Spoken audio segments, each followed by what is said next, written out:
DD next level படம் release ஆகிறதுக்கு முன்னாடி படம் ஷுவர் ஷாட்டாக பிளாக் பஸ்டர் அப்படின்னு சொல்லிடலாம் போல இருக்குது. அந்த அளவுக்கு வந்துட்டு ஒரு படம் ரிலீஸ் ஆகிறதுக்கு முன்னாடி அதை சுற்றிய சர்ச்சைகள், கேஸு, இப்படி ஒரு விஷயம் வந்துச்சுனாலே அந்த படம் ஆட்டோமேட்டிக்காக ஹிட் ஆகிடும் அப்படிங்கிற மாதிரியான ஒரு வரையறை கொஞ்சம் வருஷமாக தமிழ் சினிமாவில் இருக்குது. ஆனால் அது ஒரு பிரேக்கில் இருந்தது. ஒரு 5-10 வருஷமாக அந்த மாதிரியான விஷயங்கள் கொஞ்சம் கம்மியாகவே இருந்தது. பொதுவாக இது விஜய் படத்துக்கு வரும்.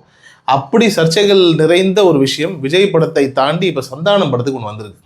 என்ன படம், என்ன பிரச்சனை அப்படின்னு பார்த்தோம் அப்படின்னா, ஸ்ரீனிவாசா கோவிந்தான்னு சொல்லி திருப்பதி தேவஸ்தலமில் வந்துட்டு இருக்கக்கூடிய பாடல்கள் அவங்கள வச்சு புகழ் பாடக்கூடிய ஒரு நிலைன்னு வச்சுக்கோங்களேன்.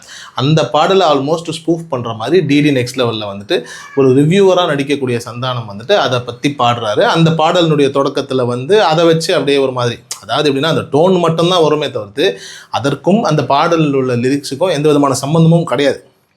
இது வந்துட்டு பொதுவாக வந்து வழமையாக நமக்கு இருக்கக்கூடிய ஒரு நிலைன்னு ஒன்று இருக்கு இல்லையா, அது எந்த மதமாக வேணா இருக்கட்டும், இல்லை எந்த விதமான சங்கங்களாக இருக்கட்டும், அந்த பழைய பாடல்களை எடுத்து, இல்லை பழைய விஷயங்கள் ஃபேமஸாக இருக்கக்கூடிய நிலையில் ஒரு விஷயத்தை எடுத்து அதை இன்றைக்கி இருக்கக்கூடிய ட்ரெண்டில் மாற்றி அதை ஒரு ஸ்பூஃபாக அழகாக பண்ணுறதுங்கிறது தமிழ் சினிமாவில் தொன்று தொட்டு வந்துக்கிட்டு தான் இருக்குது. இது எதுவுமே புதுசு கிடையாது.